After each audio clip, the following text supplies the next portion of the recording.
The courtroom was packed with familiar faces wearing unfamiliar expressions. Karen's neighbors filled the gallery, but instead of the respectful attention she'd grown accustomed to at HOA meetings, their eyes held something between pity and disgust.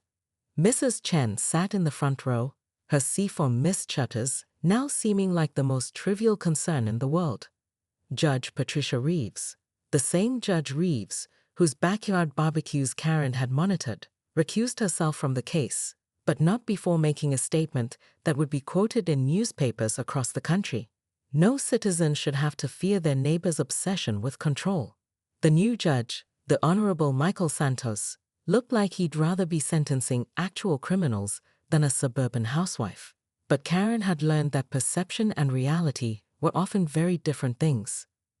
Mrs. Pemberton, Judge Santos began, "You've pleaded guilty to 17 counts of unlawful surveillance, invasion of privacy, and harassment.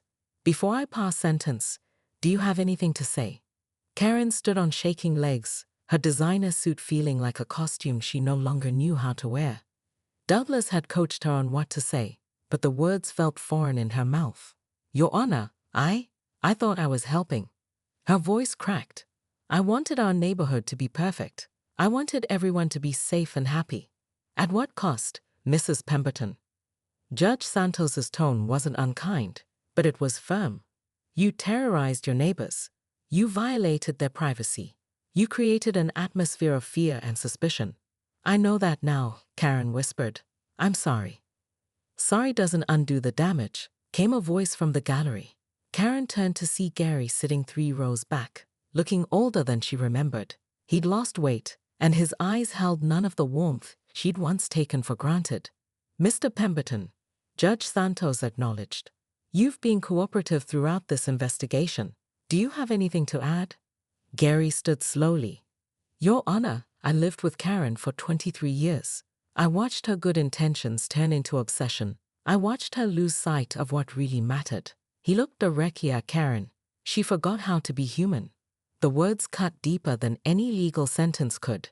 Karen had always prided herself on being thorough, organized, effective. But when had she stopped being kind?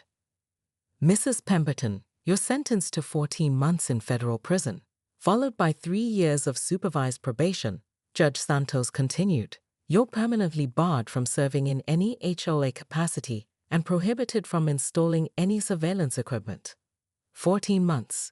Karen had read about prison in her research for HOA legal precedents, but she'd never imagined herself as an inmate.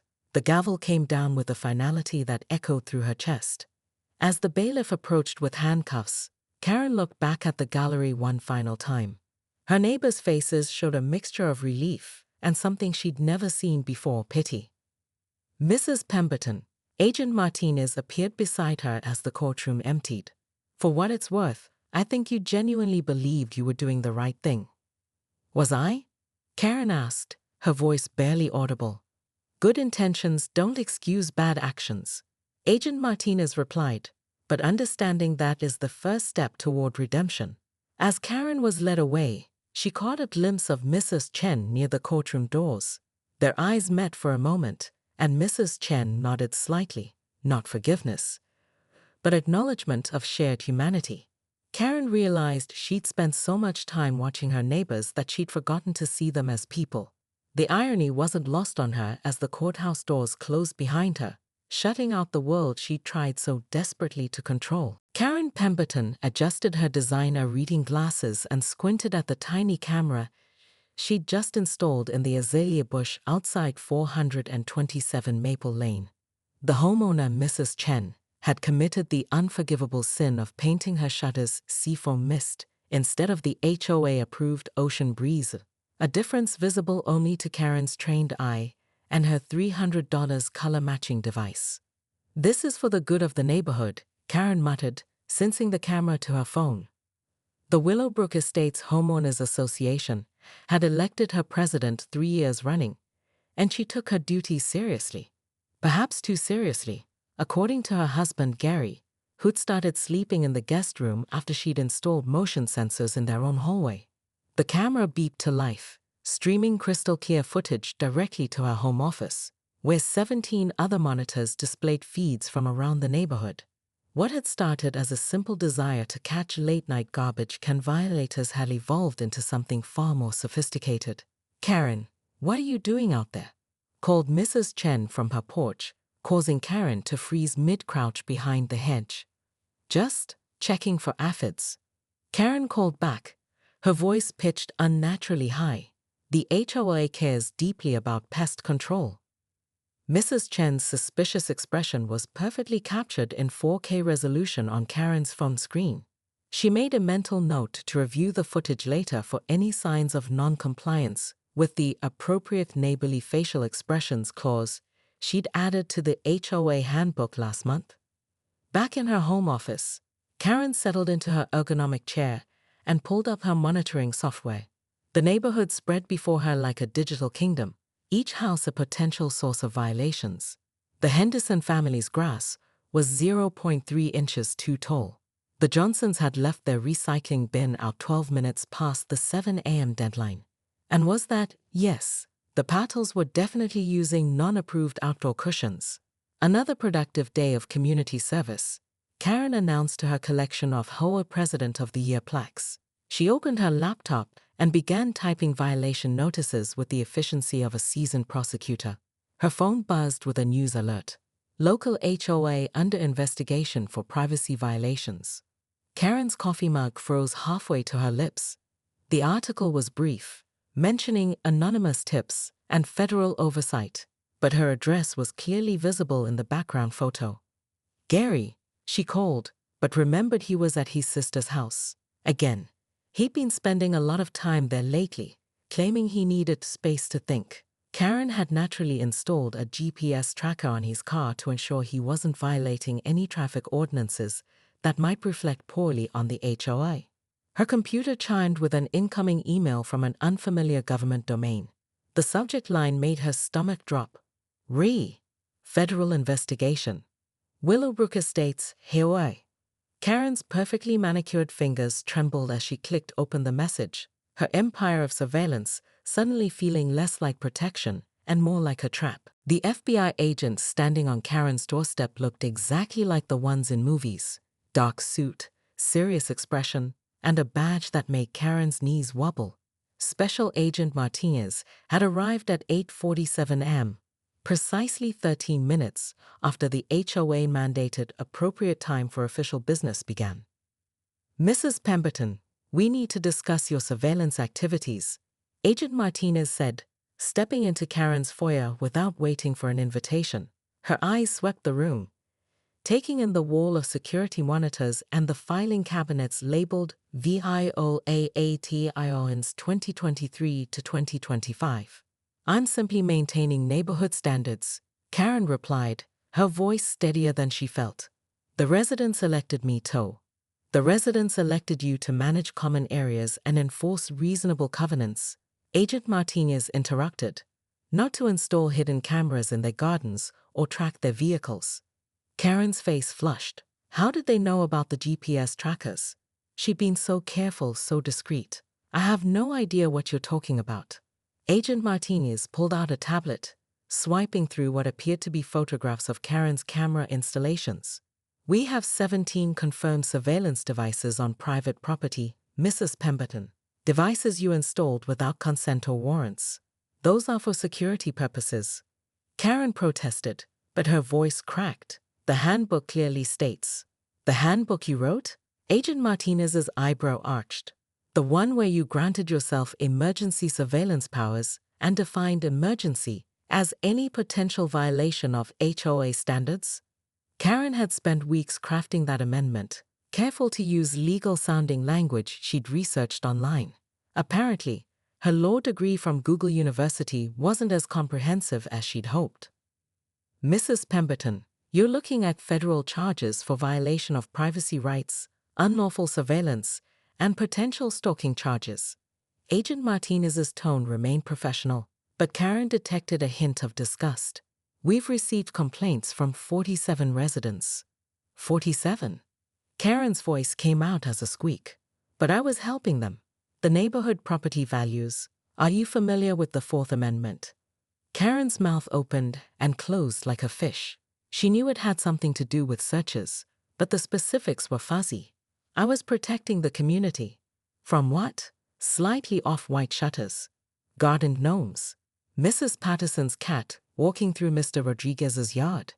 Each example hit Karen like a physical blow.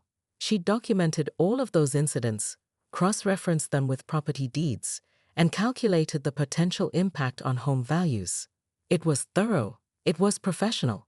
It was, apparently, illegal. "I want to call my lawyer," Karen said weakly. "That's your right," Agent Martinez agreed. "But I should mention, your husband Gary has been cooperating with our investigation. He provided us with quite a bit of information about your activities." The betrayal hit Karen harder than the legal threats. Gary, who'd shared her bed for 23 years, who'd helped her move into this house, who'd once supported her HOA ambitions, had turned against her. "He wouldn't," Karen whispered. "He was concerned about your behavior, Mrs. Pemberton.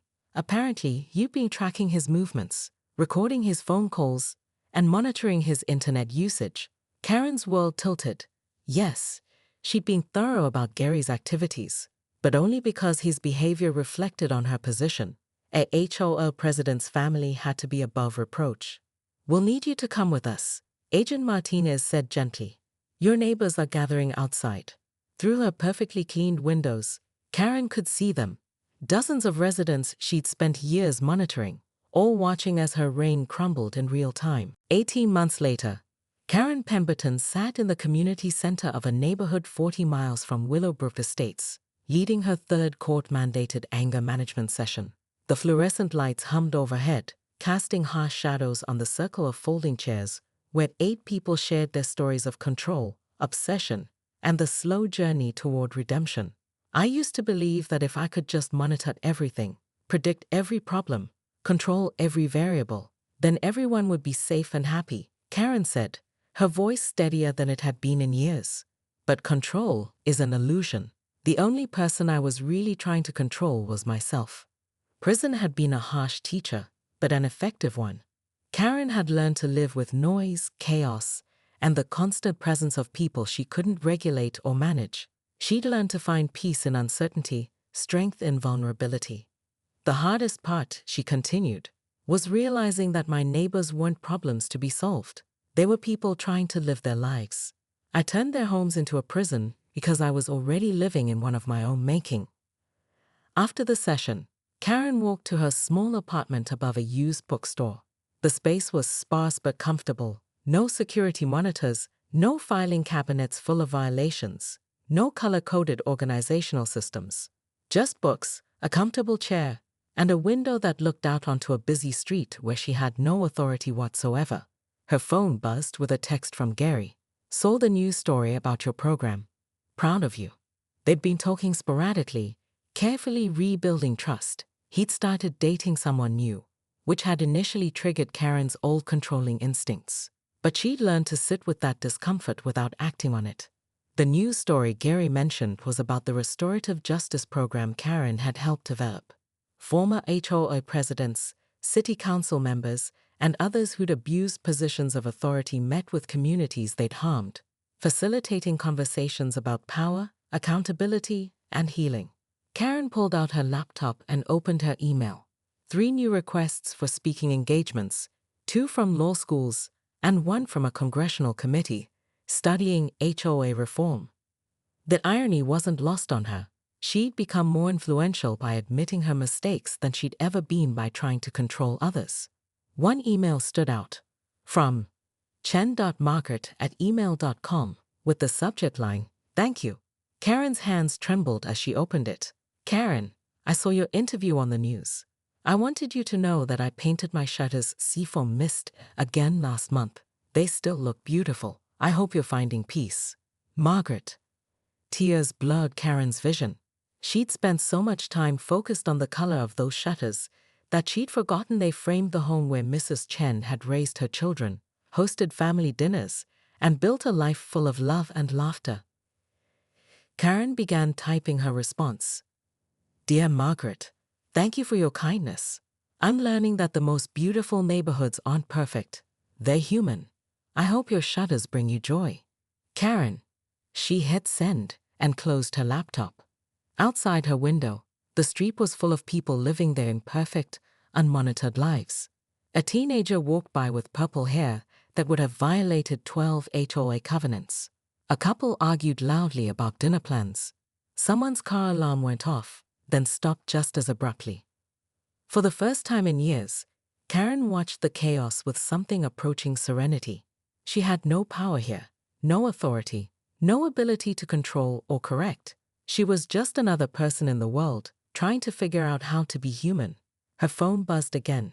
This time it was her parole officer, confirming their meeting for next week. Karen still had 6 months of supervised release, regular check-ins, and the permanent restriction on HOA involvement. But she'd also started dating someone, a patient librarian who found her intensity endearing rather than threatening. As night fell, Karen made herself tea and settled into her chair with a book. Tomorrow, she'd help more people understand the difference between leadership and control, between community and domination. She'd continue the slow work of redemption, one conversation at a time. The old Karen would have been planning, organizing, controlling.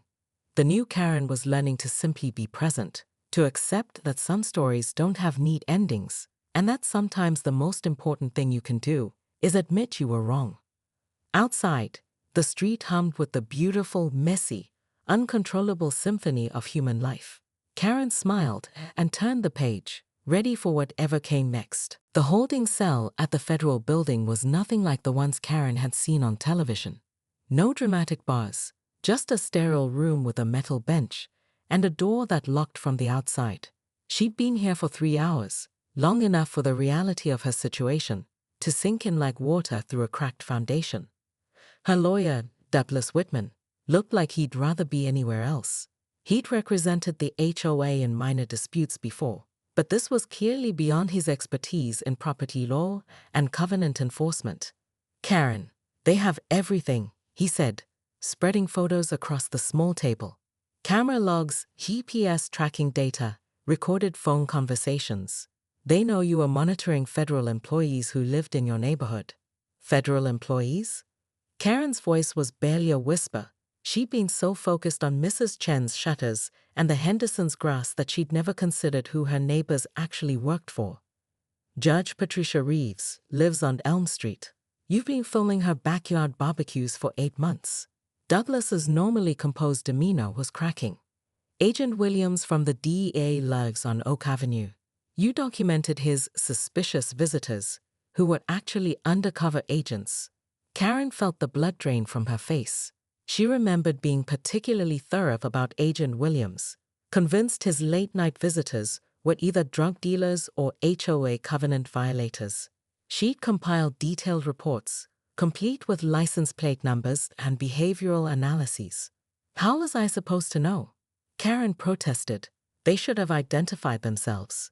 They live in your neighborhood, Karen. They don't owe you their employment history. Douglas rubbed his temples. The prosecutor is calling it surveillance of federal agents in the course of their duties. But I was just. Stop. Douglas held up his hand. Don't say anything else. They're offering a plea deal, but it's not generous. Through the small window, Karen could see news vans gathering in the parking lot. Her phone, confiscated when she was arrested, had been buzzing constantly with calls from reporters, neighbors, and what she assumed were former friends. What kind of plea deal? Karen asked, though she wasn't sure she wanted to know. 18 months minimum security, 5 years probation, and a permanent restraining order preventing you from serving in any HOA capacity. The last part hit Karen like a physical blow. The HOA presidency wasn't just her job, it was her identity. Without it, who was she? Just another suburban housewife with too much time, and a husband who'd abandoned her at the first sign of trouble. There's something else, Douglas continued reluctantly. The residents are organizing to sue you personally. Civil rights violations, invasion of privacy, intentional infliction of emotional distress. Karen's perfectly ordered world was collapsing faster than she could process. They can't do that. I was helping them. You recorded Mrs. Patterson's therapy sessions when she took calls in her garden. You documented the Rodriguez family's immigration status. You tracked the teenage Morrison girl's movements and compiled reports on her dating life. Each revelation felt like a slap. Karen had thought she was being thorough, protective even. The Morrison girl had been dating someone who drove a motorcycle, clearly a red flag for property values. I need to think, Karen said, though her thoughts were spinning too fast to catch. Karen, there's no time. The media is having a field day. Someone leaked your violation notices to the press. Douglas pulled out his phone, showing her a news article titled, HOA Hitler's Reign of Terror Exposed. The accompanying photo showed Karen at last year's neighborhood barbecue, standing rigidly beside a sign she'd posted listing approved conversation topics for the event. At the time, she'd been proud of her foresight. Now it looked psychotic. I was just trying to maintain standards, Karen whispered, but even she could hear how hollow it sounded. The neighborhood standards or yours? Douglas asked, his professional patience finally wearing thin. Karen couldn't answer. For the first time in years, she genuinely didn't know the difference.